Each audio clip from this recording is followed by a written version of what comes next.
Sugriva was keen on regaining his kingdom and family, but he could not see how this was to be. Bali's strength stood as an impossible barrier between him and the fulfillment of his desire. Hanuman, his minister, tried to convince him that he would succeed with Ram's help, but Sugriva's doubts persisted. Could Ram's strength overcome Bali's? It all looked hopelessly impossible. Bali's body was like steel. How was Ram going to kill him?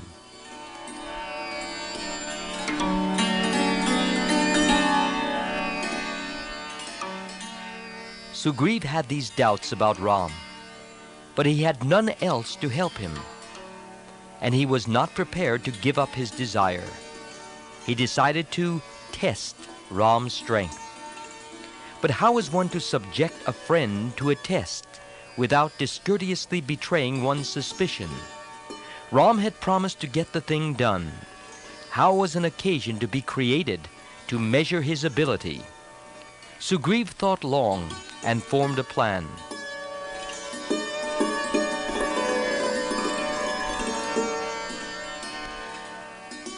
He told Ram softly, "My Lord Ram, your words have banished sorrow from my heart.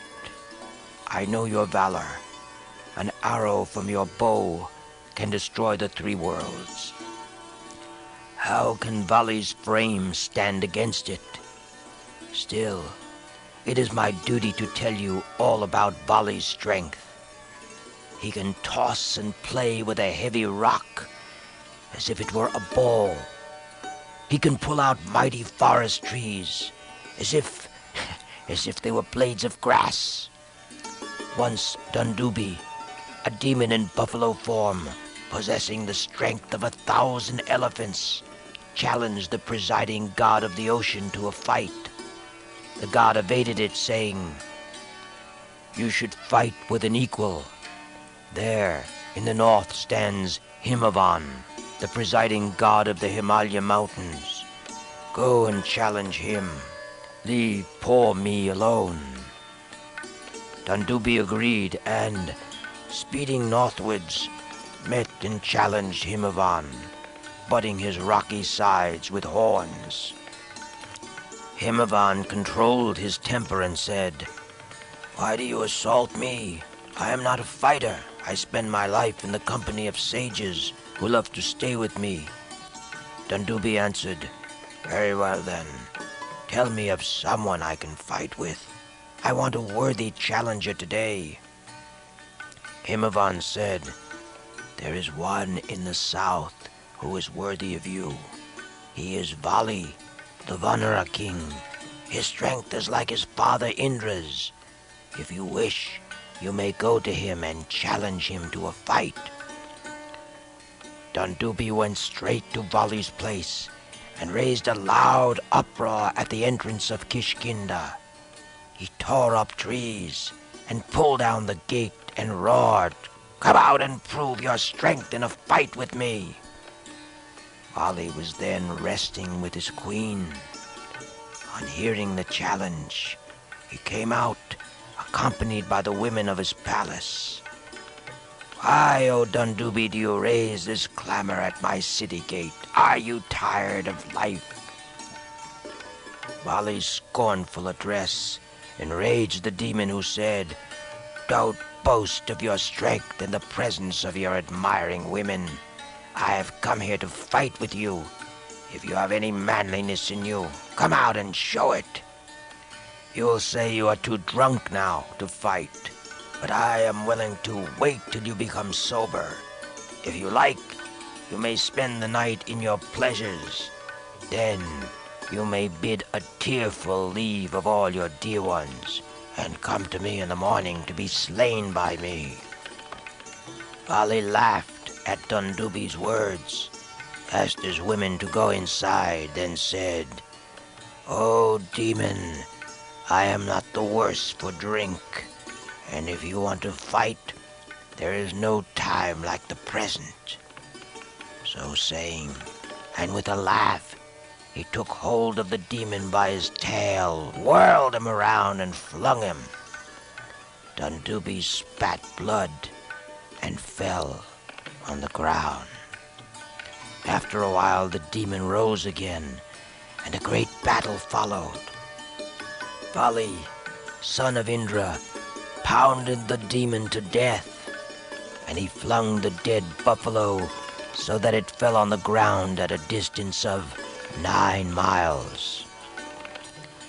Drops of blood from Dundubi's body were carried by the wind and fell on the ashram of the sage Matanga.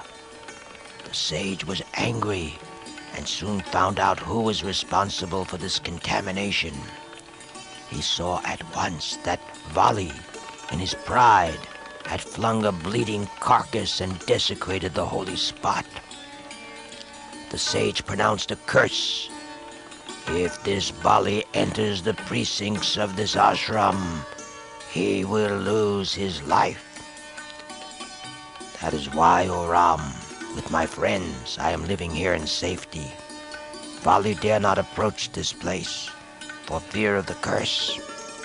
Look at these sal trees. He can pluck one of them and just shake all the leaves off, as one dusts a jacket. Such is his strength. So, how can I, having incurred this terrible brother's enmity, feel secure?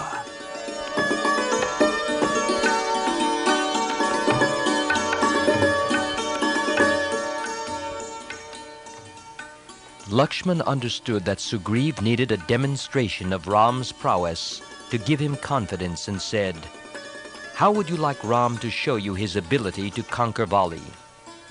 Sugriva answered, Indeed, I have no doubts. I know Ram's prowess, though now it is hidden as embers are in ashes. I have sought refuge under him, and yet, when I recall Vali's mighty deeds, I just tremble.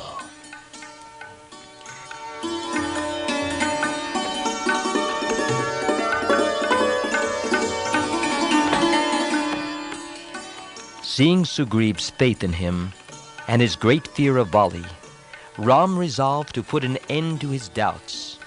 By a playful flip of his toe, he sent the enormous skeleton of Dundubi, which was lying there, flying in the air to a distance of 90 miles.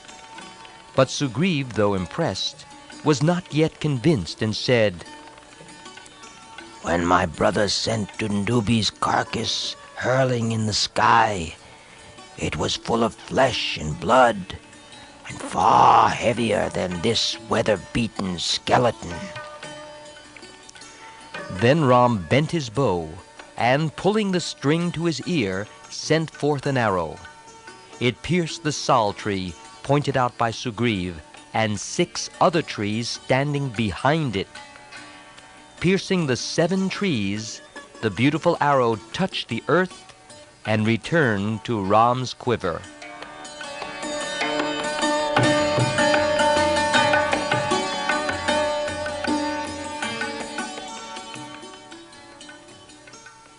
Sugriva, seeing this, was beside himself with joy. He was now certain that Ram's arrow could pierce the adamant frame of Vali. He fell prostrate before Ram and said, With my own eyes I have now seen your prowess. Even if all the gods with Indra at their head should come and oppose you, your victory is certain. Why then talk of Vali? I have gained your friendship, and I have no more use for fear or grief. Oh, slay Vali and save me. Let us go to Kishkinda today.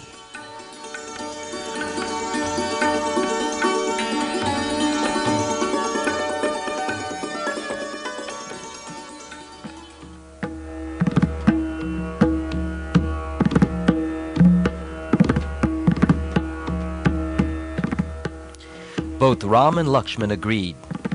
They talked about it, and it was finally agreed that Sugriva should appear in Kishkinda and challenge Vali to single combat. They proceeded to Kishkinda. Sugriva went ahead. Ram followed him and stood away behind a tree in the dense forest. When they arrived, Sugriva shouted. Bali heard the shout and, in a great rage, emerged from the fortress, radiant like the morning sun.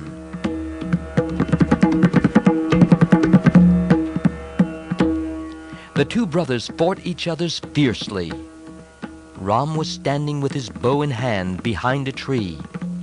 As they wrestled together, the brothers were so similar in form and feature, in equipment and method of fighting, that Ram could not distinguish Bali from Sugriva. Thus he was afraid to shoot, lest he kill the wrong combatant. Meantime, Sugriva, being worsted in the fight, broke from his brother's grip with a desperate effort.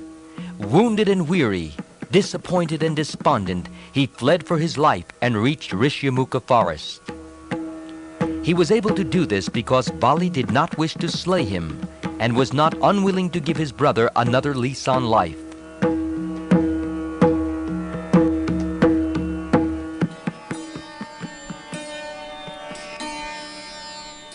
Ram and Lakshman rejoined the woebegone Sugriva. He looked down at the ground without lifting his eyes. He was angry that Ram had broken his word and failed to help him. So he said, If you did not want to kill Vali, you could have told me so earlier. In that case, I, who know Vali's might, would never have challenged him to a fight. On the contrary, you made me believe you. And then I have taken such a beating that it is a wonder I am alive. Ram replied, Do not be angry, Sugriva, but listen. There was a good reason why I could not send forth my deadly arrow. You and Bali are alike in height and girth, in walk and shouts, in dress and ornaments. Once the fight began, I could not tell you apart from Bali. So what could I do? It would have been terrible if I killed you instead of Bali. Do not be angry. Challenge Bali once again, but this time I shall surely slay him. O Lakshman, fetch that flowering creeper. Yes, tie it round Sugriva's neck as a garland. I shall then know who is our friend and who is Bali as they fight. Now, Sugriva, you shall see Bali rolling on the ground. Sugriva was satisfied. His spirits recovered. Lakshman tied the creeper round his neck. Once again, and handsomer than ever, Sugriva proceeded to Kishkinda, and Ram and Lakshman followed him as before.